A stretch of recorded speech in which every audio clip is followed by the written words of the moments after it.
14th, we're going to be having session 0 of a new Age of Rebellion Star Wars Rebel game. And I just wanted to walk you guys through. You've heard a lot of us talk about Ogg Dudes' awesome character generator. So since I need to make up 2 characters, I figured I'd jump on the character generator and give you guys a whirl and see how it looks. So this is the Ogg Dudes Star Wars character generator in GM Tools for Star Wars character generator version 2.3.4.0, which is by Paul Parkhurst. All rights reserved. He does make sure to go to great lengths to make sure that there's no copyright infringement. So you'll notice on the career page when we get to it that the specializations just say see page blah blah blah, which a lot of folks will just photocopy the rights to be replicated page and post that in their character sheets when they make them. But let's go ahead and make our first character. First one is going to be a pilot droid that my friend Anea is going to be playing. It's going to be an Ace Rigger, which is basically a pilot who does lots of modifications on their vehicle. Let's move the microphone so I don't hear any of that puff puff when I'm breathing. So let's get started with it. So we're going to start with the character. Go ahead and start with new. I re-downloaded a fresh one, so that way you wouldn't see the 200 characters I've generated on my regular one. So we're just going to call this We Be Rebels because our astromech is, we're going to go with other. So I am letting the players get both obligation and duty, which basically gives them extra experience. So we're going to go ahead and give her the bonus of 50 experience because that's the bonus I'm giving everybody. And when you look here, we're going to go to duty. Also, she's going to get the 2,500. So one nice thing in here is you can go ahead and award that so it automatically populates. Really nice thing is if you notice at the very top there, it already has what a starting droid has for experience, as well as the cash will be on the cash tab. So we're going to go ahead and award that. You notice it's got the credits, it's got the stats. I've got some notes here because I asked her some questions when I was probing to see what she wanted to make her character. So she wants to be smart and agile. So her beginnings are going to be privileged few because that droid is, good to go. And we're going to go peace turn to war. So obligation and duty. So the way in Star Wars obligation works, it's some dirty little background secret you have that rewards you in cash or experience. And duty, which also, depending on the amount it's set for, which we're going to set a new duty, it starts for a group of 5 at 10. And for her duty, let me check my notes real quick. She wants to split her duty.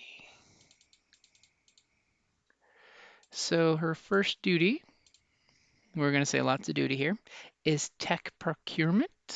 So she's all about stealing for the rebellion. And then her next one is,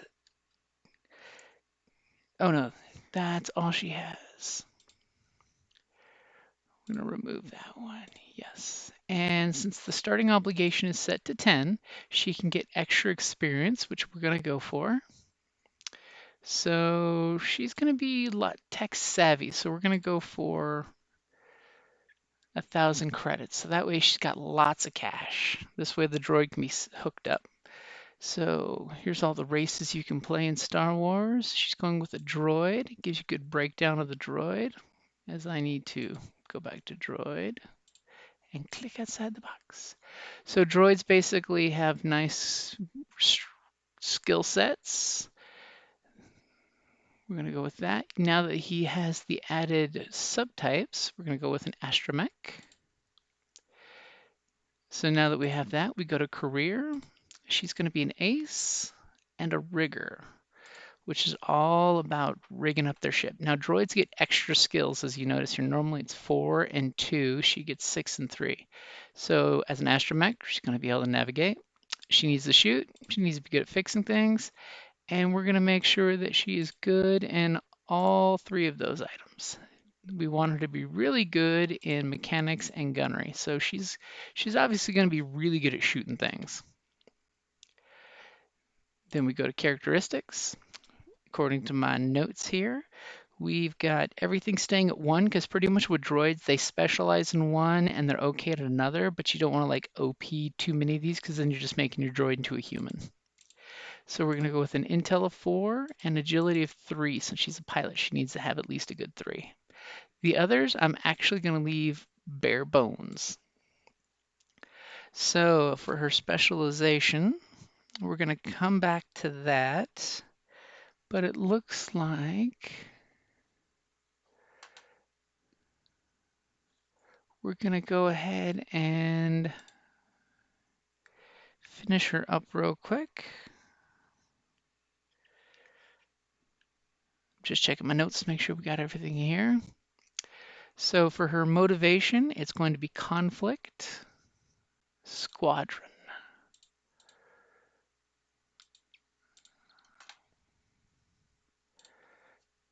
Oof, look at those skills. She got good skills.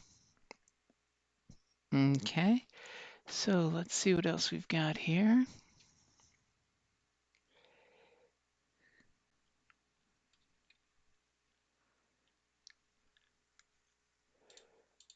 Specialization, she's going to have gearhead, signature vehicle. Okay, so you know what we're going to go here? We're going to go ahead and add her YT. Oh, I do believe they are B in their designation.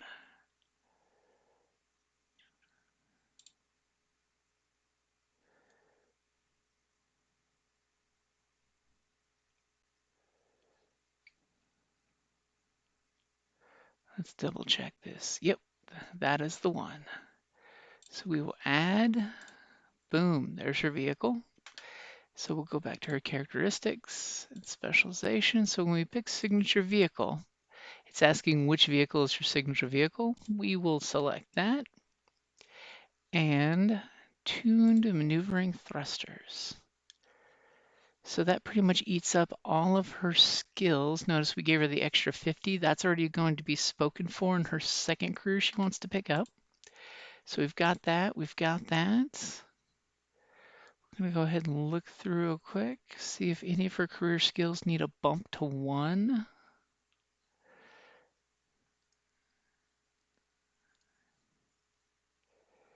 And, you know, just because she's cool like that, we're going to say bump to 1. So that way it helps with the group's initiative. So she now gets to spend a buttload of money, but let's jump into her next career since we've got that all set up. Oh, I may have to take that one back. Yeah, let's take that cool back for now.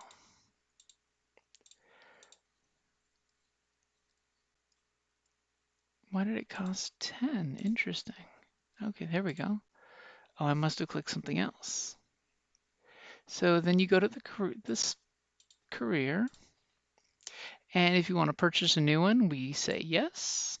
Now we're going for a universal one because those are cheaper to buy. Unfortunately, not all of the universal ones are in here, but we're going to pick the universal one for scavenger. So it's going to be cost 20 experience to purchase it. Thankfully, it does the math as you can see here. Just double checking to make sure Twitch has got the showing. So now that we're in her scavenger tree, she's got 30 points to spend. And in that tree, we're going to go with Houdini and Tinker.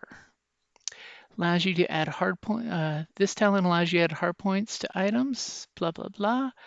To add a hard point feature, return to the screen and click the play icon at the bottom right.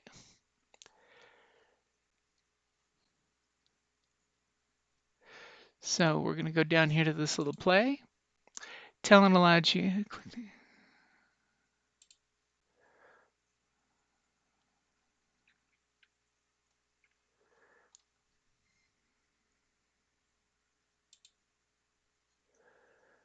Let's see, return to the screen, click play icon.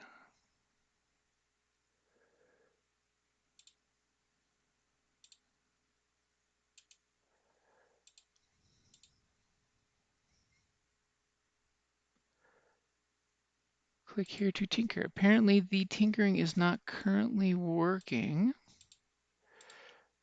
Not sure what's going on with that, but we'll get that worked out. Pretty much it's going to be going to her YT, to her Y-wing, so that way she can modify it. So now that we've spent most of her experience, let's see. Oh yes, exceeds specifications. That was the other one. So that way it burns all of her experience. We're gonna go buy some equipment. So since we like our handy dandy little things, our little mechs, we're gonna put a holographic messenger. That way she can display Obi-Wan Kenobi, you are my only hope. We're going to equip it. So that way we see it on the character sheet. We are going to put, let's see, nice thing is you can sort equipment by price. So you can check it out that way.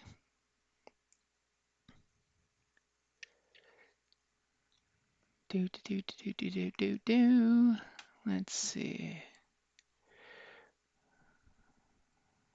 We're of course going to purchase a utility belt because we all know astromechs have lots and lots of pockets.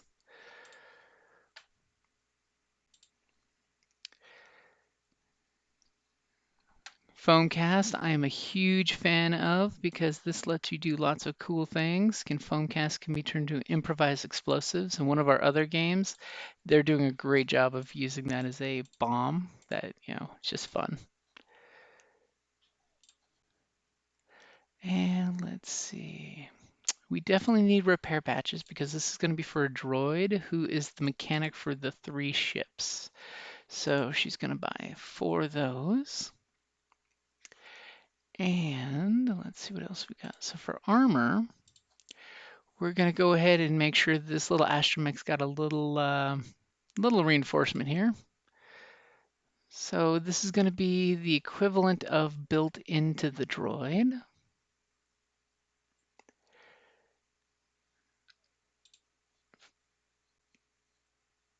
Yeah, I like that one.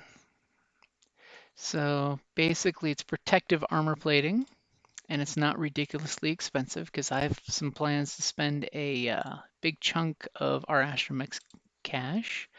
So we're going to go here to filter types for cybernetics because droids can have a lot of cybernetics.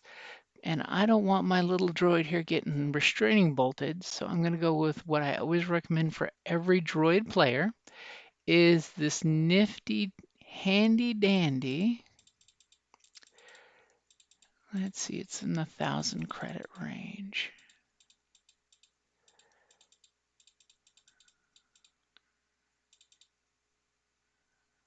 Why am I not seeing this? That's a good one too. Escape circuit. So the beauty of the escape circuit is if someone puts a restraining bolt on you, it can only be equipped by droids.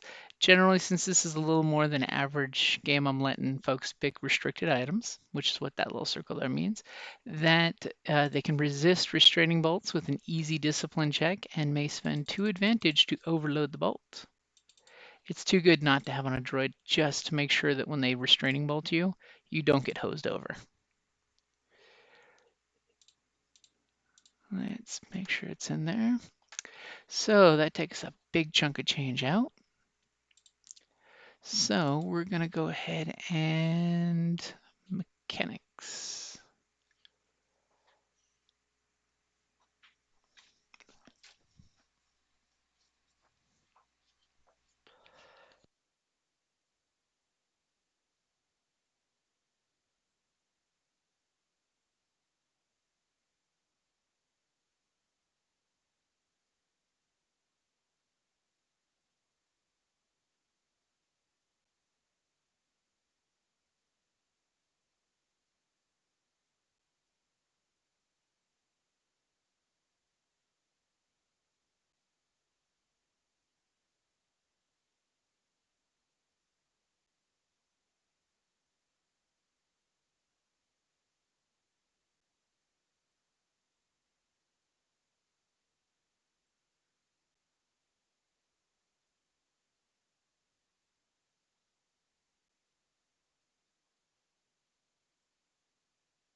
Okay, sorry about that. So we've got the character pretty much has spent all the experience, all the credits. Thankfully, it's not encumbrance. So let's go ahead and click the print screen. We're going to print standard to see what it looks like so we can make a nice little PDF of it. Let me see if I need to flip my screen over, which I just might have to. Let's see, print preview. Oh, boo, is it not showing it?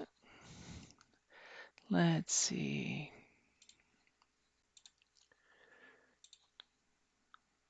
Let's make sure, look, it is popping up and it didn't interrupt the stream. Nicely done. So the nice thing here is you can print to PDF and have your character sheet all set up. It's got the weapons. Let's go ahead and zoom in.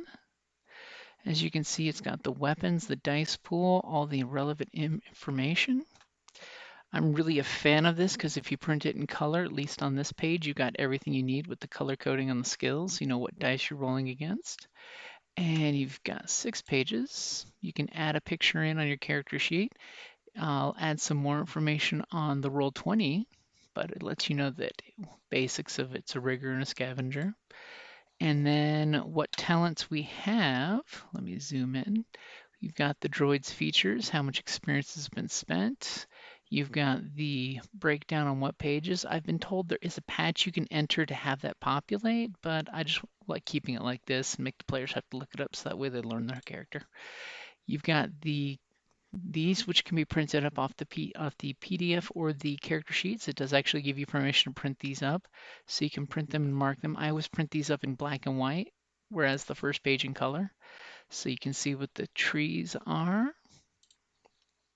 And then we have the breakdown of the weapons.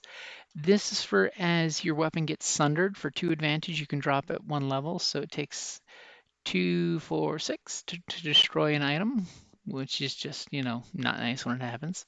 We've got a few items in there. Again, I love the escape circuit. As you guys saw when I flipped back to the restraining bolt, it's a 4 purple turned down to a 1 purple, which is really nice.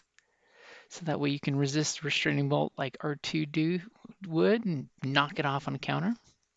We've got a few other things here, and we've got the ship's information, which we're going to be getting for the vote on the Patreon site was for 3 Y-Wings instead of a base or a Lambda class shuttle. So that's going to be interesting to see how that plays out. We have 4 players who can fly, so on the plus side we have 1 spare. On the nice side, our astromech here is going to be one of the pilots in the droid socket as well as the astrogator for the group. So normally what I do is I click to print document. I print it to a PDF. Let's see. And then send it to the folder I'm needing to keep them in, which I will not use OneDrive. And once I have this set up, I will call this Rebel Droid.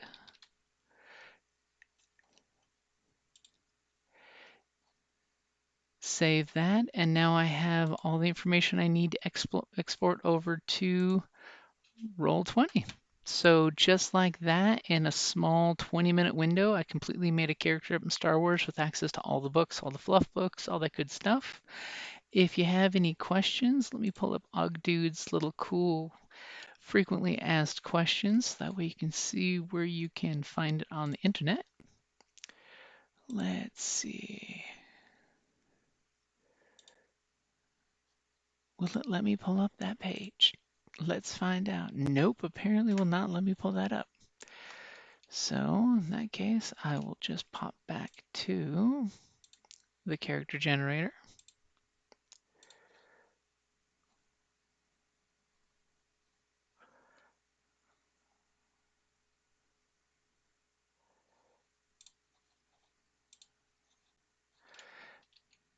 So you can see why we rave and talk about how Ogg Dude's character generator is the bomb. And it is, copyright free and all that good stuff. You can definitely donate if you want to help them out. I click the About button, but that comes up as a totally different page. So that doesn't really help you guys. And oh, currently I have to back out of the character sheet. Then what you just do when you finish your character, you can click save. And after you click save, when you go back up to characters, you will now see your character is there in the system and save. Nice thing that I like is you can copy it and you can make a duplicate for leveling. This is my level 1, and then you can level up.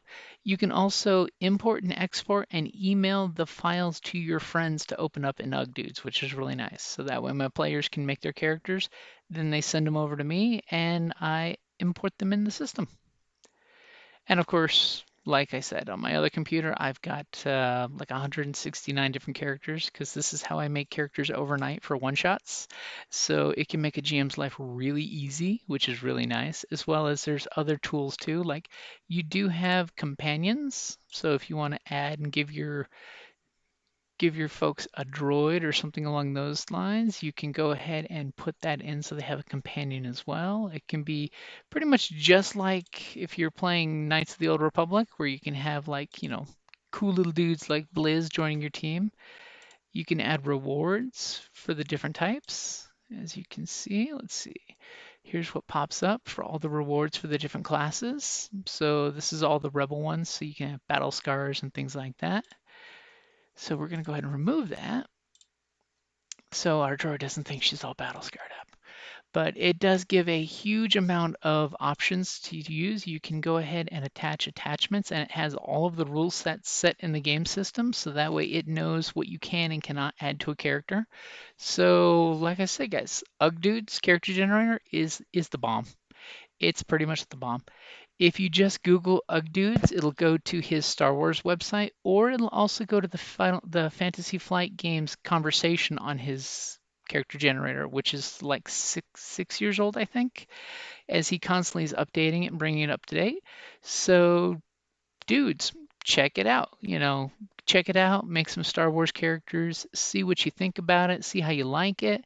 It's if nothing else, it gives you access to a lot of different things, which makes life easier when your players have access to all the options. I'd love to say buy all the fluff books, because like me, I have all of the Age of Rebellion fluff books, the Star Wars Force and Destiny books, and of course the Age of Empire books. And of course, me personally, I like to read them all. Each one of the career books is like 100 pages, so it's a good little read. And they add lots of little tidbits of the whole, this is what this career means to Star Wars and how you should demonstrate it. Like one of the ones I love in the Ace book is they talk about you should always use interesting terrain because pilots need to fly around things. And you should always make sure that for the non-pilots in the group, you have something for them to do. Which, if you look at any of the cheat sheets out there, there are a ton of things you can have your non-pilots do while you're in space combat. They can be using sensors, they can be shooting weapons, they can be using perception or computers to plot your course. You can use their piloting skills. There's lots of things you can do. Like in this case, we're going to be having a pilot and a gunner. Gunner gets to use the ion weapons. While I'm talking about it, might as well bring up the vehicle so that you can see that there is a ion cannon. Doesn't do as much damage as the blasters, but it is linked, so it's nice to be able to do 5 then 5 if you have 2 advantage. You can always have the co-pilot flip the shield, so that way you go from 1 and 1 to 2 and 1. So there's always lots of options players can have. The most important one in our first mission, I'll keep reminding the players, is you can jam another ship's comms, so that way they can't call for help. Just like when Solo told Chewie to jam their comms, so that way the TIE fighter couldn't call for help at the Death Star when they went to the asteroid field known as Alderaan. And of course, in our new Rebels game, we did decide that it's going to be set between Solo and Rebels, so it's about 8 years before Battle of Yavin. So that way you get lots of early Empire buildup, as well as the very small rebellion needing lots and lots of resources and help. So our 3-craft flight wing, which I think we're still working on a name, is going to be based out of the Quiet Storm C-90 Corvette, which is basically the one that Princess Leia was in that was captured in the beginning of New Hope.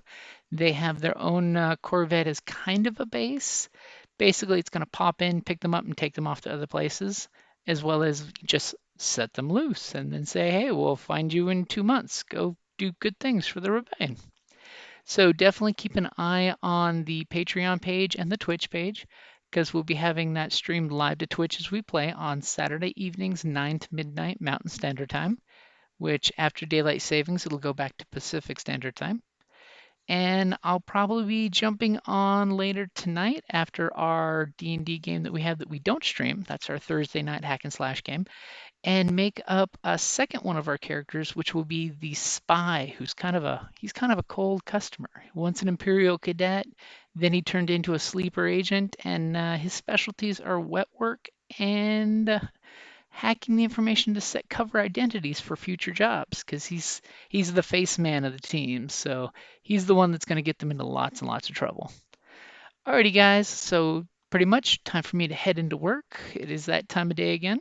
So I'd just like to say thank you for watching, guys, and talk to you later. And just remember, smash that follow button so that way Twitch will let you know when we're on next. And hang out on our Patreon page at patreon.com/cppn.